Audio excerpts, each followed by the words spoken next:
Hello, everyone. Welcome back. It's me. It is April 13th, 2026 at 9:45 p.m.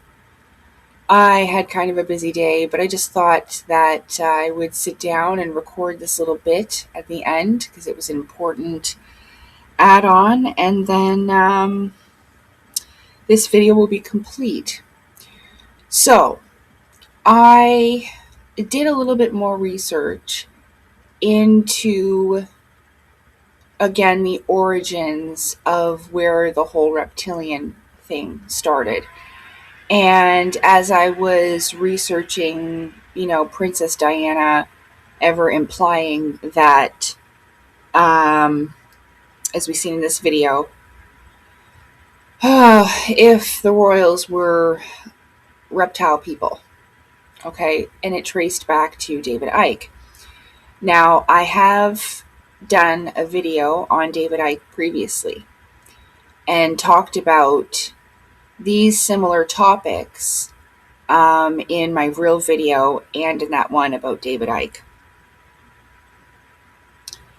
But I did come across a documentary on the Internet Archive. It was about half an hour long. I'll link it below. But the screenshot that I took, which I planned on when I edit this to put it in the front, but I might put it over here. So now that I have, as you can see here, there is a flame inside of like, what's this called it? An altar. Okay? It almost reminds me of like the Olympic torch. In the book I'm going to quote from again, I've read this before in several videos.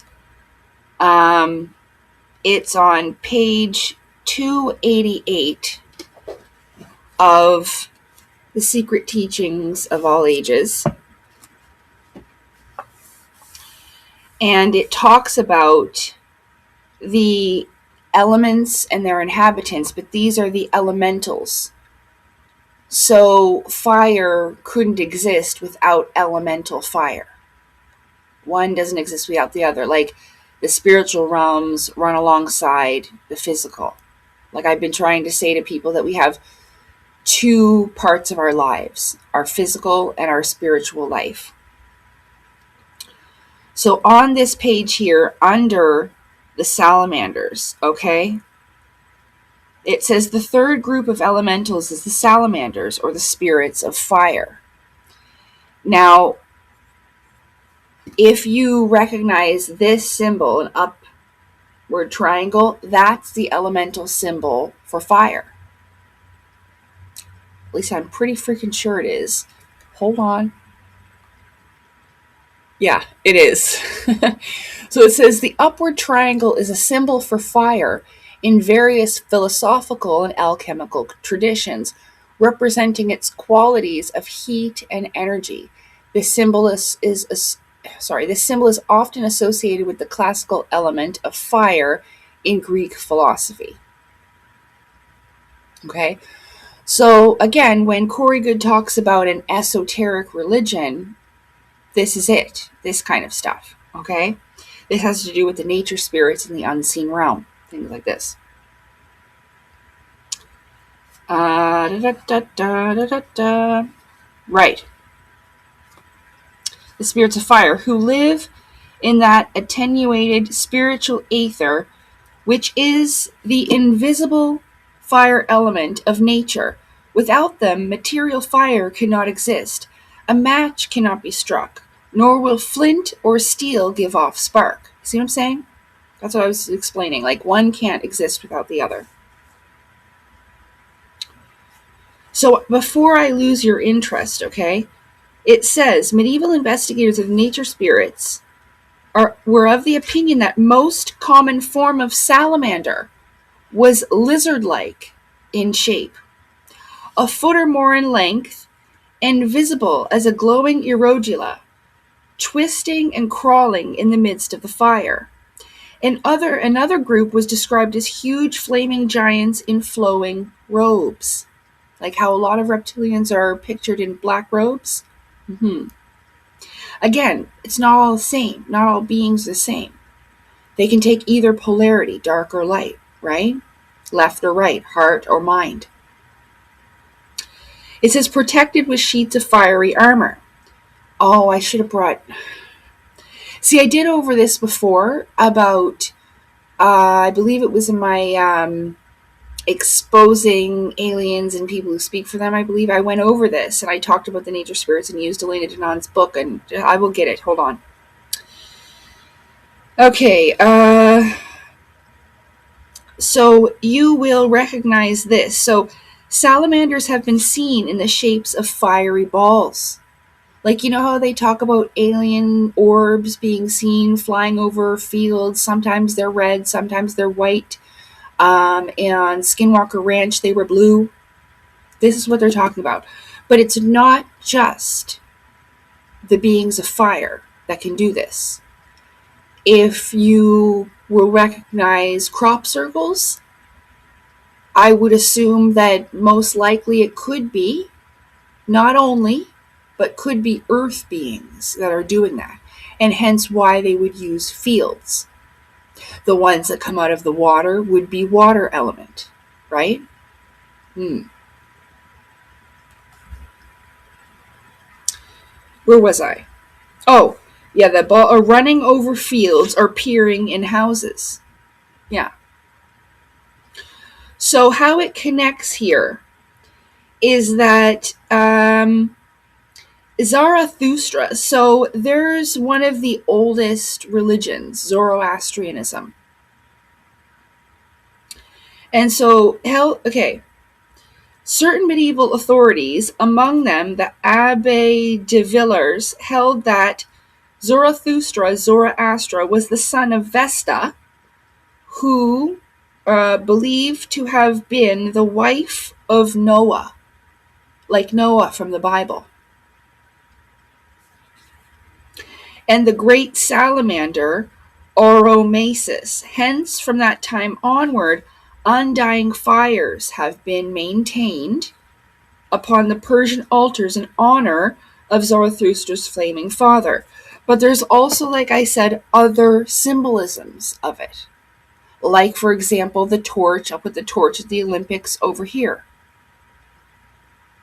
just for starters.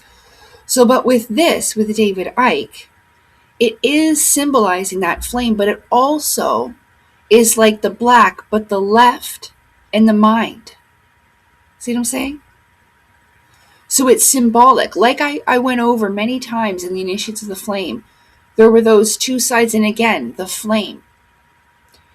If the divine creator is the sun, symbolically, the big flame, then all of us are little flames, little suns, like how it says the Son of God in the Bible, but it's not S-O-N.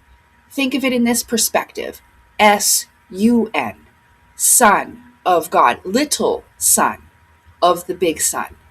Yes? A micro to the macro, little to large. So what it's saying here is that, remember how they're all about bloodlines, right? So the wife of Noah, it takes me to the story of the Immaculate Conception with Mary in the Bible, that an angel came down and touched her or whatever, and she became with child. Isn't that how it was? Okay. Well, now this is just in theory. So if that's a thing, and say both sides are able to do this, good beings and not so good, okay, both polarities, then I would think that during the times, because in my research, not only here, but in other places, this is why we have stories of these beings being able to materialize, like even with the case of Peter Corey, when he woke up and that woman's on top of him wanting to get it on, probably for breeding purposes to mix their genetics or whatever, right? We hear about this stuff. But they can do this. So if they can become pregnant with child mating this way, then I would assume they could do it the opposite way. And it makes me think of the story that I heard from Geraldine. Remember I talked about that lady when I heard her testimony about how they impregnate her and take her children away after she and I believe this is it. Now, don't quote me, but it's one of those types of things where they were basically using her as a breeder. It's pretty awful. But that's how it could be possible that they can temporarily take form, and they will have to eat while they're in this dimension to maintain that. Yeah. But as far as it being in the bloodline, just because it's in your blood at one time, I mean, they might be strong in the element of fire. They could have a natural ability to connect with some of these, because it says the salamanders were the strongest and most powerful of the elementals, and had as a ruler a magnificent flaming spirit called Jinn, like in the Quran, Jinn. It's Djin. But Jinn are beings of smokeless fire. So it's the same. Just the wording's a little different. But smokeless fire is also energy. So it can also be referencing the entirety of the unseen realm. Because when I talked about this with people who are of that faith, that's what they said. So anything, leprechauns, fairies, angels, or not angels, well, yeah, they are of the unseen realm, but they're not jinn. Fairies, elves, aliens, that's all jinn. Okay? Energy beings.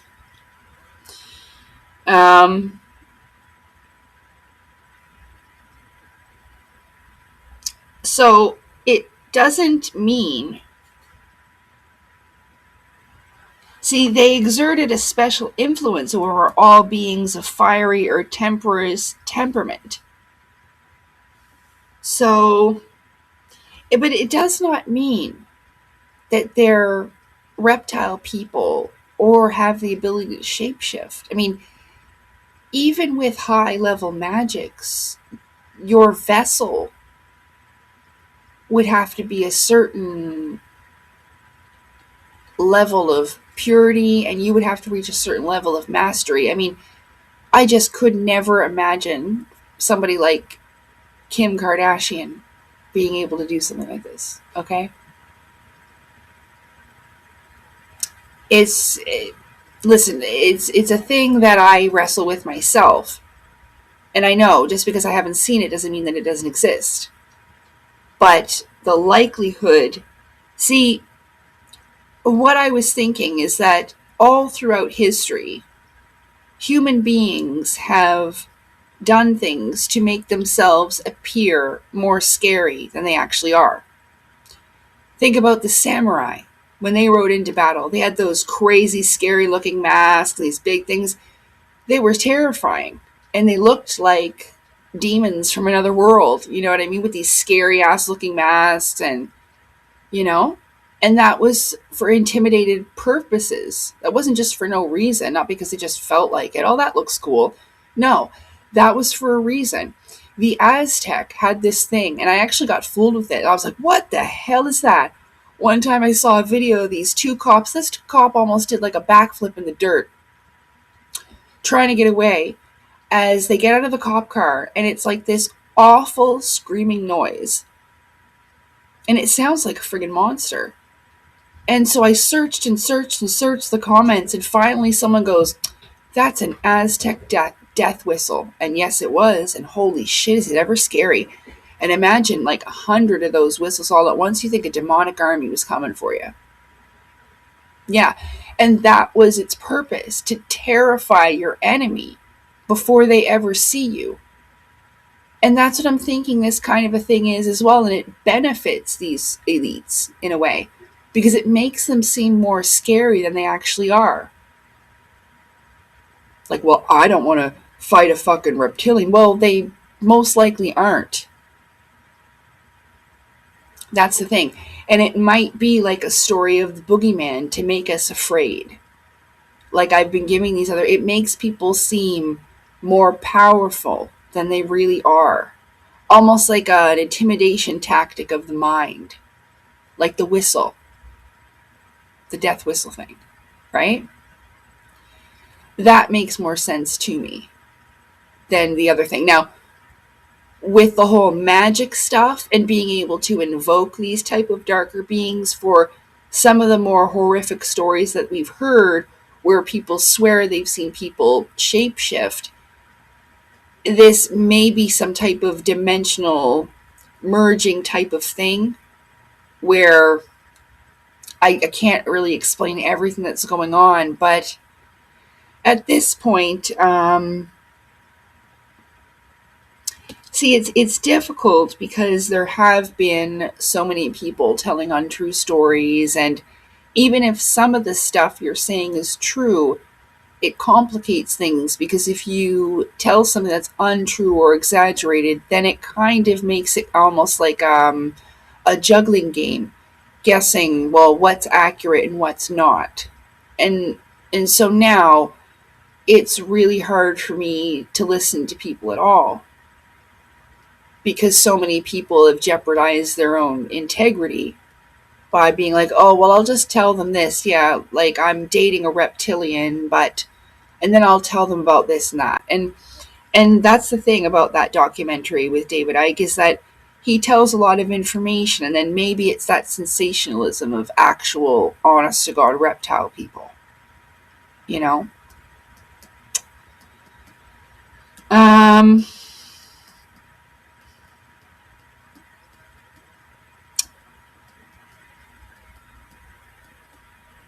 see, in both animals and humans, the salamanders work through the emotional nature by means of body heat, the liver, and the bloodstream. Without their assistance, there would be no warmth. So, it also talks about the difficulties of communication because anything that comes presented to them, like you can't hand them anything because it goes into flames, right? So, communication can be difficult. But with the whole emotional nature, you will find that a lot of these people, like, have you ever seen Kim Kardashian and her family go at it like it's the UFC? They're beating the hell out of each other. Yeah. And this is what I'm talking about. So a lot of people that are hot tempered in this way um, will, like, they're the most powerful of all the elementals. So it's easy to fall under this certain type of influence and to be led upon a certain path. Now, this isn't saying that all of these beings are the same, and it's clearly not. All beings that are responsible for fire aren't going to come out and sexually assault you. You know what I'm saying?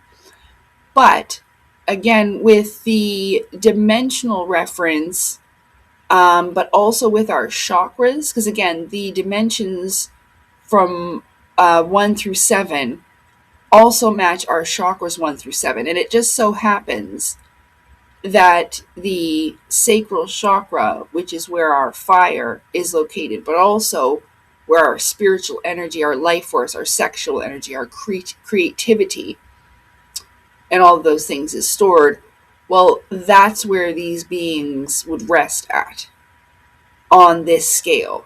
It is a lower dimension, right? It is red. I'll try to bring up the picture if I can. So see, it would be the third, 2, and 1, right? And so if we're looking at this, that would be our sacral, our sexual energies. And this is why a lot of them have that going on for them. sexual aggression and whatnot. But it's not always. I've had experiences where I've had healing in the sacral chakra through these beings of fire. So that's just what I'm saying. It was always weird to me for people to say that all reptilians are bad. Well, you have to think of that, well, then are all human beings bad? Because no, there are good and bad. So it goes throughout all things. It doesn't just apply to us, right? Okay. Well, I think that about wraps it up. Do you like my cool pen? Ding! It came with a cool journal that I got. It's got a great big fake diamond on the end of it, but it reminds me of like Sailor Moon's crystal. It's like my Sailor Moon pen. I love this pen. But yeah. See, it says the salamanders were dangerous and the sages were warned to keep away from them, as the benefits derived from studying them were not often commensurate with the price paid. Yeah. With sacrifice and all this kind of stuff. But, I mean, to them, it's keeping them where they are in life. And that's exactly where they like to be. But they will mock us. I mean, they're miserable on the inside, really. And this is why you see a lot of them, suffering. Even though they have everything, they'll be taking Ozempic until they look like a literal walking corpse, And that's because that world that they live in is really tough. In all kinds of ways, So, and we hear about those things.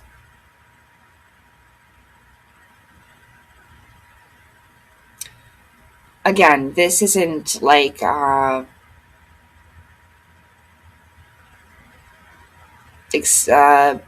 not a fan of celebrities, but I'm just trying to remind us of our own humanity. Because remember the whole Salem witch trial things, where there were a lot of women that were accused that were innocent. It's the same thing, and we don't want to do something like that twice. That's all.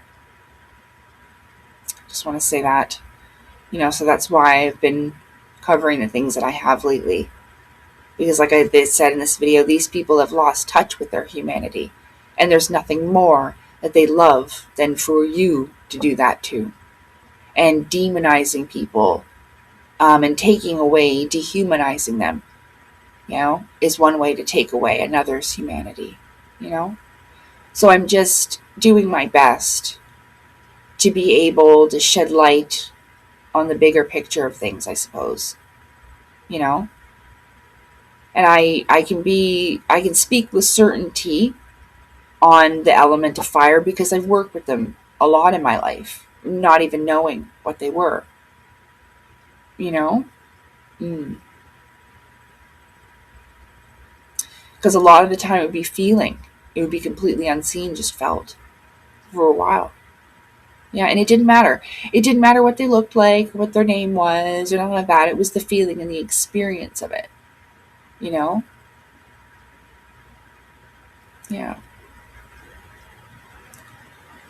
I guess I just appreciated our similarities and differences. Like, I always said that all beings were like a artwork, like a canvas of the divine, and each one is a piece of art, And I think that's why a lot of beings have been open with communicating with me in that way, But it's not like I ever said, like, where are you from? What's your name? Those things never really mattered. What beautiful color you are.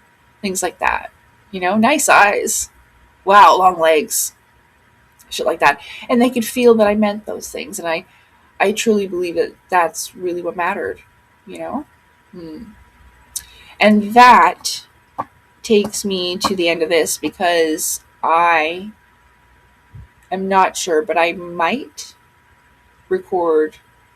I have to do 2 more videos. One about the 144,000 and how it's related to the chosen ones thing and how that connects, right, to the chosen ones within like the Bible and Zionistic stuff, Zionism, where there's like this special group of people chosen by God, right? But again, the 144,000 is not a number of people. It has to do with DNA, the Kundalini, and the Claustrum's oil. Yeah. And then I want to talk about the alien implant thing. How the reason why I can communicate with beings has to do with my pineal gland. I have no alien implant. So anyone who's saying that they do have an alien, this is sensationalism. But it also sets yourself apart from others. Like, oh, I have this alien implant. Well, technically, we all do. It's called your pineal gland. This is your communication device. I've talked about this before. I made a video, and it's called Your Imagination Creation Station, I believe. That's where I talked about that. But pineal gland, alien implant, something. I'll try to link it at the end of this video anyway. But I was going to do a little bit of a breakdown on those two things, but I don't know. Maybe I'll just wait till tomorrow and then put a nice outfit on and put makeup on and then do it then. You know? So just because, I'm a little bit tired, just a little. But yeah, that's a preview what's coming up next. And I hope this was helpful. I mean, again, I will link this. I can take this section, I believe, this chapter, so you can read the elements and their inhabitants. I've gone over this quite a bit over my channel. I just can't remember. Well,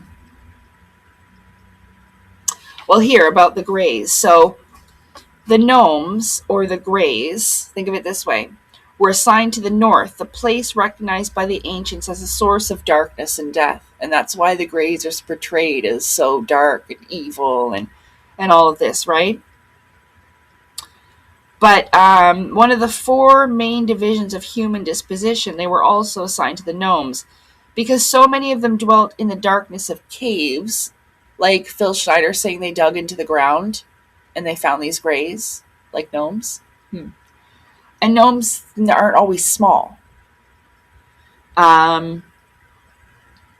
This is a class, a group of elemental beings, gnomes, but it doesn't necessarily indicate their size. Caves and the gloom of forest. Their temperament was said to be melancholy, gloomy, and despondent. And that's how they talk about the Greys a lot. Yeah. So, and each one of them, each element has a corresponding direction. North, east, west, south. Yeah?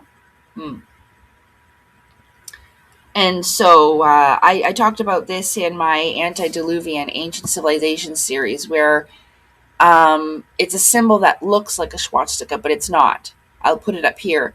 And this has to do with the four directions. It's an Eastern thing. North, south, east, west, but also earth, air, fire, water. Yeah. Okay. So, yeah. I went over this a lot. And I remember finding these little domed houses. And it says, gnomes build their homes, a substance resembling their constituencies,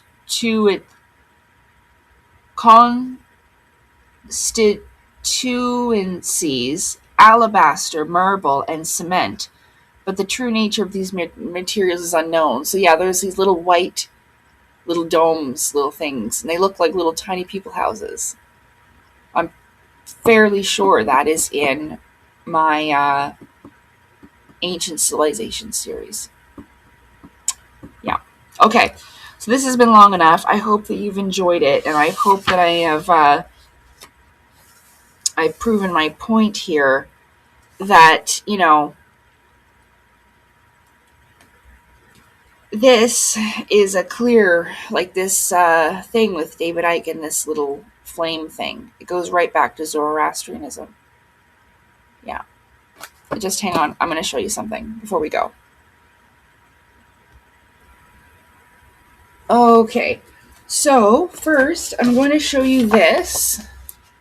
That is this flame of Zoroaster. Now, does it make sense about that little flame thing here with David Icke? Here, I'll move over so I can make sure I can show you. So that again is symbolic. You can see the dark and the light sides, left and the right, the different paths. And this is the staircase of ascension to the divine flame. And that's a gateway. Yeah? So these are all very symbolic pictures. Yeah.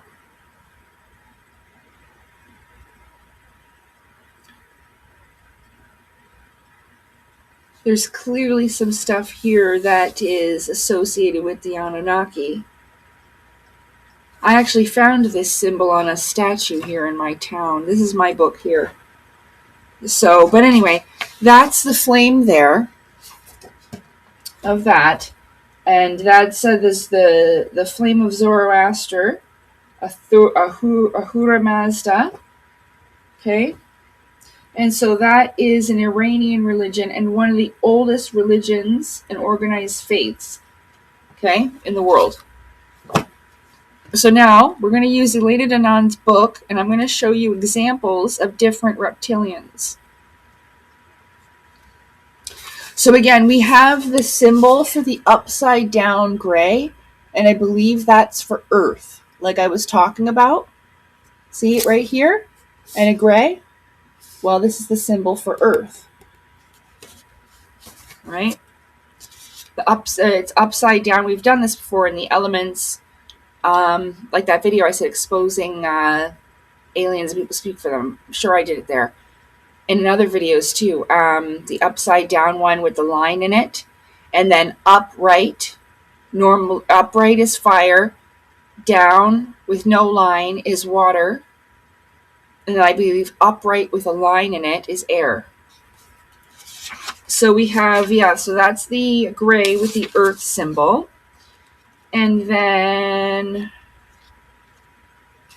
this one here is important because, of course, we have like the dragon, like reptilian, but if you look really closely, it has the upright triangle there with the snake and the wings. Again, the brotherhood of the snake.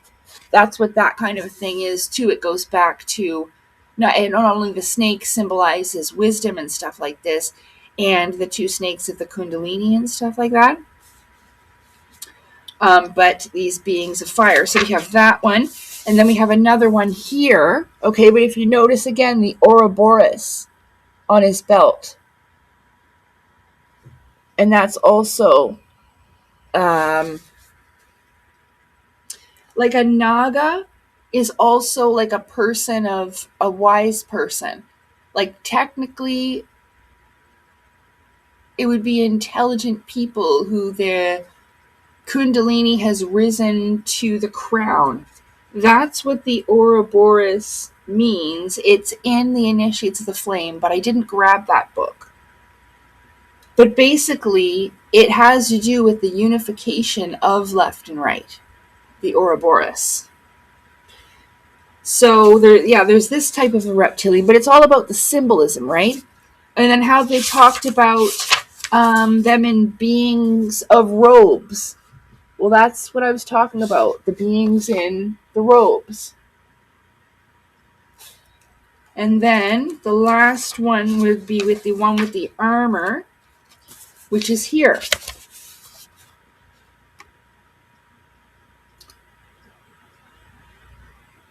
So they come in all kinds of shapes and forms. There's different families of them. It says this.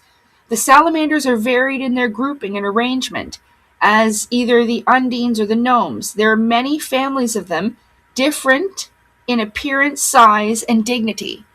Sometimes the salamanders were visible as small balls of light. Salamanders have been seen in the shapes of fiery balls or tongues of fire running over fields or peering into houses.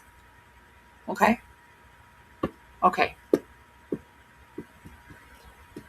Good. I'll just grab the Initiates of Flame. I'll show you about the Ouroboros, then we're going to go.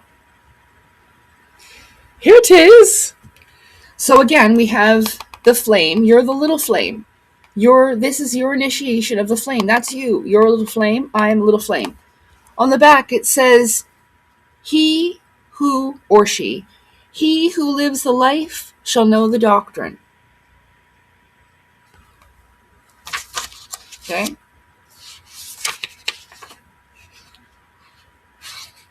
I cried when I finished this book. So beautiful. Okay, focus. There it is. Whoop, there it is. See? The serpent.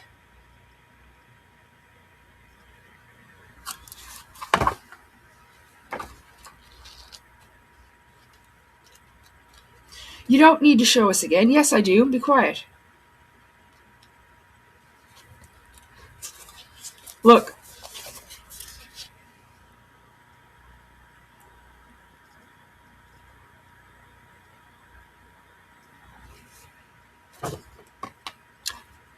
Oh. The serpent. This is the serpent crown of the ancient gods. It shows that the two paths or parts of the spirit fire have been united, left and right, heart and mind. The crown is the symbol of mastery, and the union takes place within the student when the life forces are lifted to the brain. So that's exactly what I was talking about. See?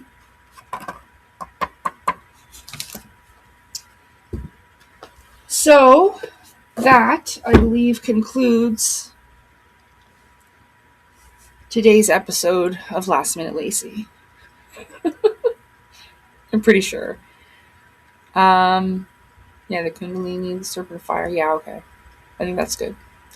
I hope you enjoyed it. And, yeah.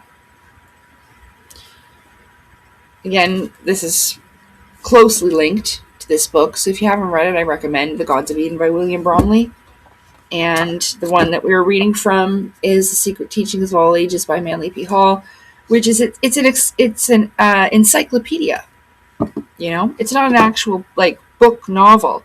There's different parts of it, so you don't really have to read it from front to start. You can go through and read different parts, an encyclopedia, which is cool. Because that's what I've done with it anyway. Okay. I'm pretty sure that's good. All right, so I hope that has been enlightening. And I will see you again in those videos about the 144,000 and the whole alien implant thing. I don't think it'll take me, it'll just be a short one. But I just wanted to make it, out there so that people can click it and watch it. Yeah. Okay. Well, thanks for being here, everybody. Take care. Have a good night. And I appreciate you. And thank you for all your support. And I hope you're well. I don't know when you'll be watching this, but I hope you have a good day if it's day, and enjoy your day. And if you're getting ready to go to bed like me in a few hours, I hope you have a good sleep and sweet dreams. Take care. Bye. Oh yeah, I got a green shirt. Green shirt. See you next time.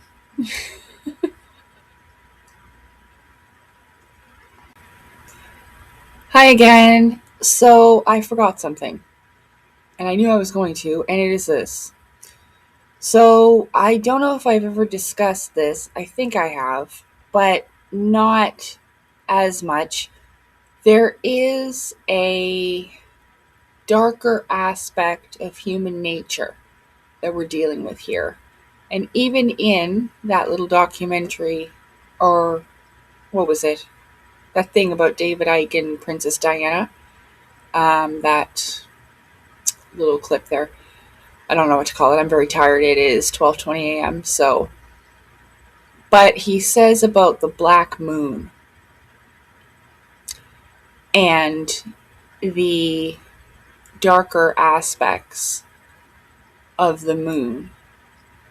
And so the black moon, also known as Lilith, is often associated with darker or malevolent themes in astrology and occult practices. It represents a fictitious second moon of Earth and is linked to various esoteric beliefs. The black moon, also referred to as Lilith, is a symbol often associated with darker themes. Oh, I already read that. The black moon is connected to malevolent or shadowy aspects, often representing hidden or repressed emotions. Remember, occult means hidden.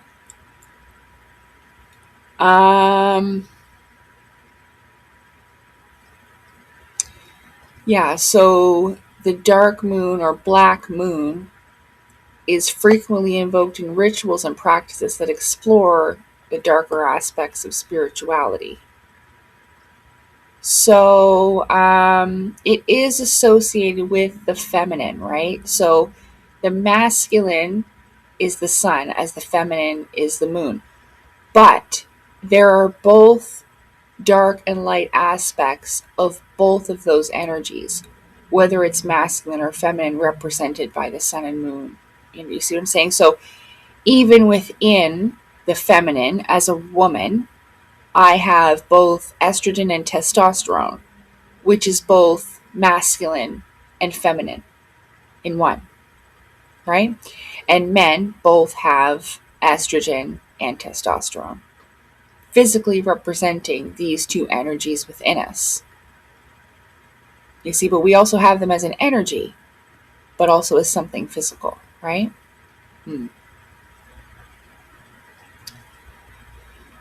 So it has to do with, so it's the black moon serves as a powerful symbol within various esoteric traditions, embodying the complexities of the lunar influence on human emotions and behavior.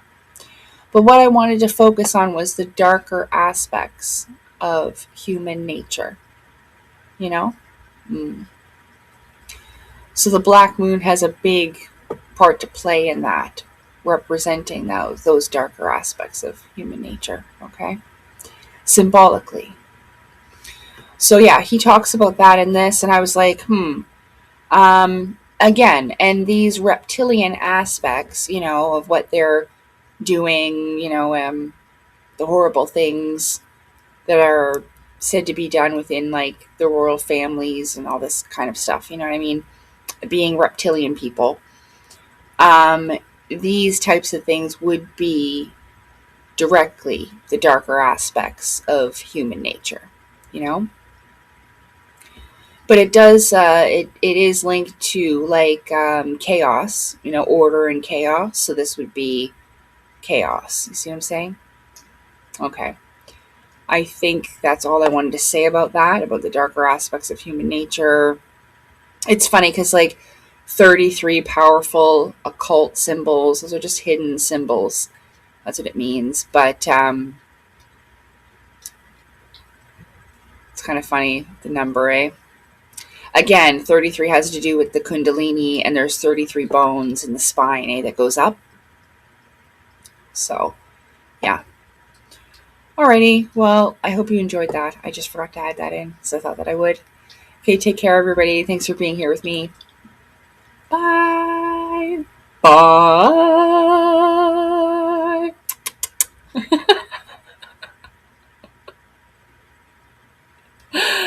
Oh my goodness. Okay, see you later.